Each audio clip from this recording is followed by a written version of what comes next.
Ya ustedes escucharon ahí cuál es el tema que tenemos ahora mismo, el que vamos a tratar en Activando la Mañana. Y tengo que empezar diciéndole a la doctora Iches que no queremos ni una tragedia más.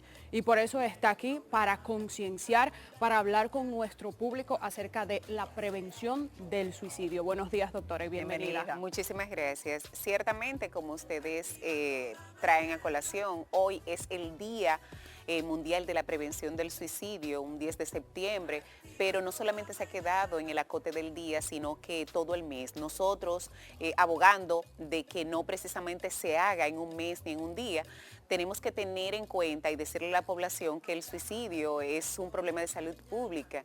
Es un tema que afecta no solamente al individuo per se que ya viene, que lo consuma, pero antes de que esto ocurra, llegan a pasar muchísimas situaciones que alteran toda su dinámica. Por cada persona que tiene una condición de salud mental, hay de 5 a 9 a su alrededor que se impactan. Y cuando hablamos de números de suicidio, es bastante importante nosotros decirlo. ¿Por qué? Porque resulta que cada 40 segundos alguien en el mundo se suicida. ¿Qué? Y cada 3 segundos alguien lo intenta. O sea que en estos segundos, este minuto que nosotros tenemos hablando, ya hay una persona que ha acabado con su vida.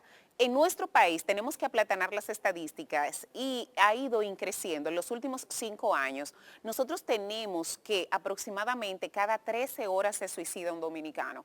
Y nosotros tenemos la obligación de hablar de esto. ¿Por qué? Porque hay muchos mitos respecto al tema del suicidio y la población generalmente maneja la información de que mientras más se habla o más se menciona el suicidio, más se puede incitar a la población a que lo haga. Sin embargo, es todo lo contrario. ¿Por qué? Porque en el momento de que tú hablas de esto, tú le estás quitando ese estigma y le estás quitando ese veto, ese mito que la gente tiene, y probablemente aquel que ha tenido una idea o ha tenido un pensamiento o ha tenido intentos, pues entonces tiende a hablar y a poder expresar qué es lo que realmente le está pasando. La primera causa de personas que se suicidan, tenemos reportes de que es un trastorno del estado del ánimo, regularmente episodios o cuadros depresivos y alguna enfermedad de salud mental. El 20% por problemas de conflictos, violencias y diagnósticos de salud catastróficos, problemas económicos, y hay un 20% que no se sabe el por qué lo hacen. Ahora bien, sí está demostrado de que el fenómeno del suicidio es toda una estructura, porque en ocasiones se ha querido argumentar de que hay personas que se suicidan de forma impulsiva. Lo que pasa es que el suicidio, para llevarlo a cabo, necesita una metodología que, por supuesto, ponga fin con la vida del individuo y dé al traste con la intención. Hay unas estadísticas que nosotros tenemos sesgadas. Ejemplo, el año pasado fallecieron a causa de este motivo 669 personas. Señores, y nosotros no tenemos, debería de existir, y yo creo que ya llegó el momento de que nosotros dejemos un poco el lado de la crítica, ¿verdad? Yo soy muy acérrima, soy muy frontal, soy muy combativa con relación a las exigencias, pero yo quiero que nuestras autoridades sepan que tienen que hacerse acompañar de aquellos profesionales que sí quieren implementar aquellas herramientas que son útiles para la población. Yo veo con mucha apatía en ocasiones el hecho de que hay fundaciones, hay instituciones, hay asociaciones de pacientes, de familiares que quieren hacer cosas, pero realmente no tienen las herramientas, pero sí existe la voluntad. Entonces, nosotros actualmente no tenemos un programa que prevenga el suicidio, y aunque es visto desde un tema de salud pública, entendemos que esto es salud colectiva.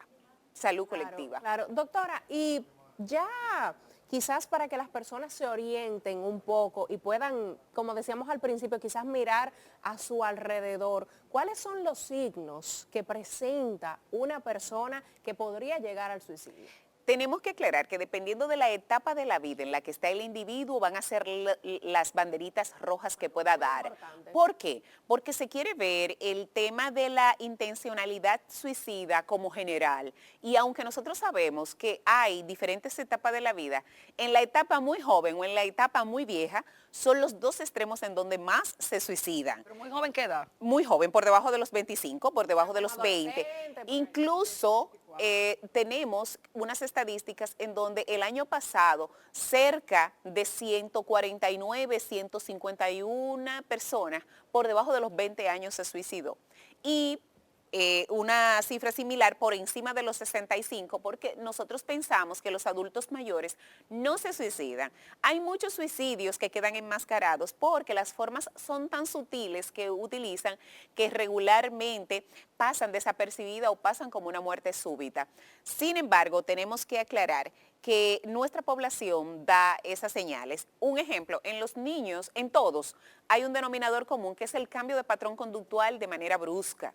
Y resulta que los niños se manifiestan mucho con aislamiento, retraimiento, cambio en el estado del ánimo, no rendimiento a nivel académico, mucho ensimismarse en lo que son las redes sociales o los aparatos tecnológicos, empezar a provocar situaciones combativas dentro de la casa. En la adolescencia hay un cambio en lo que es el humor. En las niñas regularmente empiezan a desarrollar una conducta obsesiva con la aceptación de lo que es la figura. Siempre las niñas que empiezan con un tema de gestos, de insinuaciones suicidas, viene precedido de una alteración del estado del ánimo o de una presión social mediática.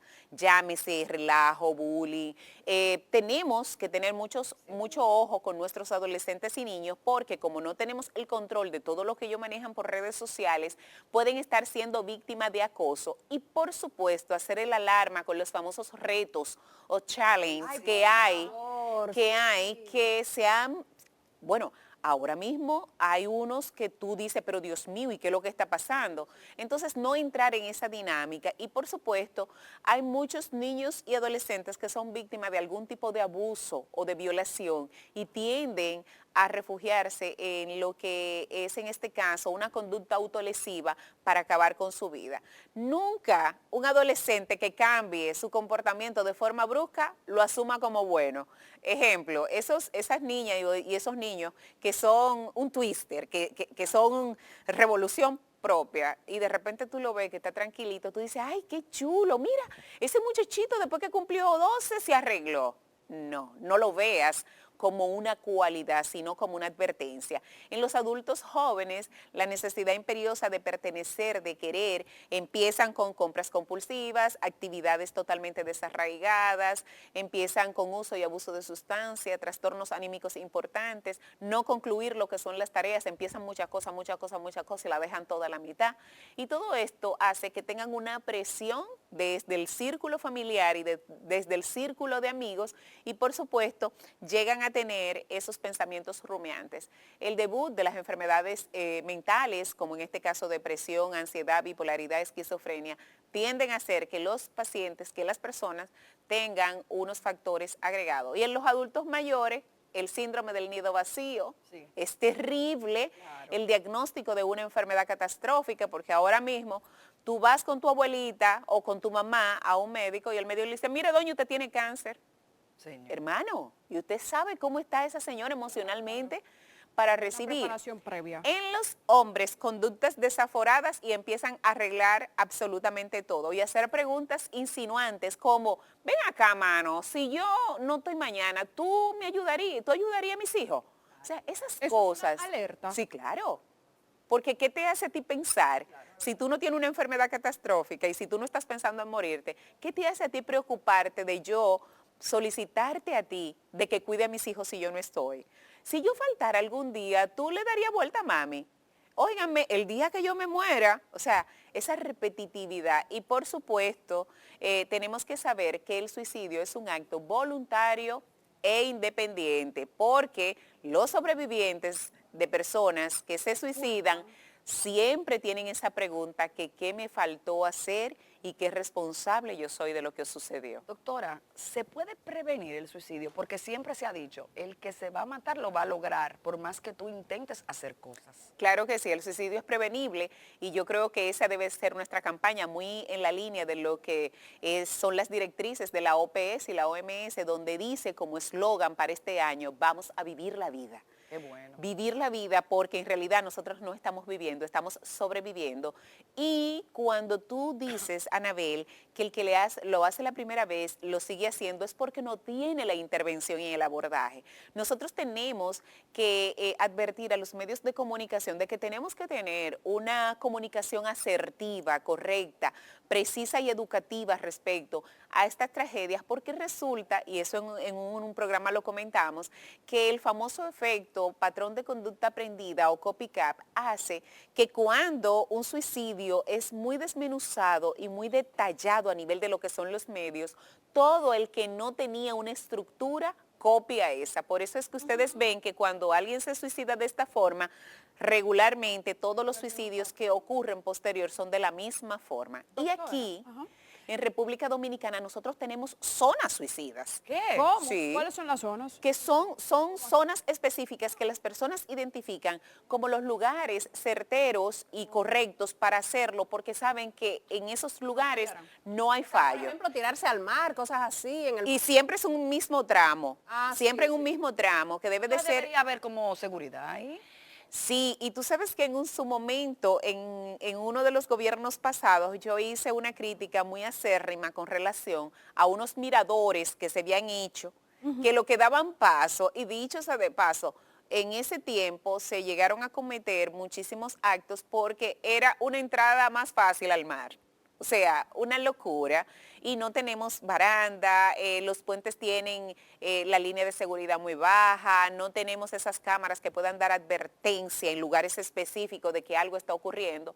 Y sin embargo, tenemos que tener un abordaje adecuado. Doctora, yo siento que cuando tenemos un profesional al frente como usted, hay una pregunta que no puede faltar. Inmediatamente detectamos a una persona con estas señales suicidas que usted acaba de comentarnos. ¿Qué debe hacer quien está ahí, sea un familiar o un amigo? Lo primero es no cuestionar, porque se le pega al que está al lado pero ¿y qué es lo que te pasa a ti? Ay, pero mira, tú tienes salud, tú tienes que darle gracias a Dios, hay otras personas que están peor que tú, y eso se vuelve un arma letal, porque resulta que el que se suicida o está pensando en suicidar no es porque se quiera matar, es que quiere terminar de sufrir, no quiere seguir con esa angustia. Señores, ¿qué es lo que se supone es más preciado para todo el mundo? La vida. Y cuando tú ventilas la posibilidad de no estar, indistintamente cuál sea la razón, porque muchas veces la familia dice, es un chantaje, lo que quiere es manipularme.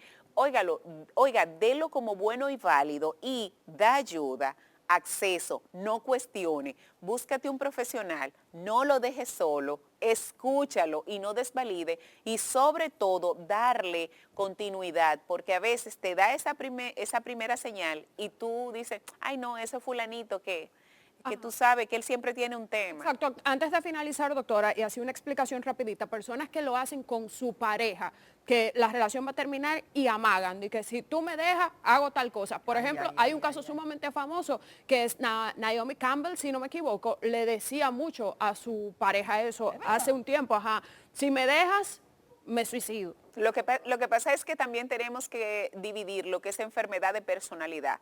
Hay personas con trastornos de personalidad, que en este caso el chantaje, la manipulación y sobre todo la capacidad de persuadir, la utilizan para tener en este caso lo que quieren o lo que acceden. Pero en lo que la chava y viene, dalo como bueno y válido, porque es mejor prevenir que lamentar. Bueno, en pantalla está la línea de contacto para la salud mental, 809-200-1400. 809-200-1400. Doctora, gracias por acompañarnos. Sabemos que el tiempo en televisión es corto para un tema tan importante como este. Recuerde seguir a la doctora en sus redes sociales. La doctora Alexandra Iches nos acompañó hablando de la prevención del suicidio.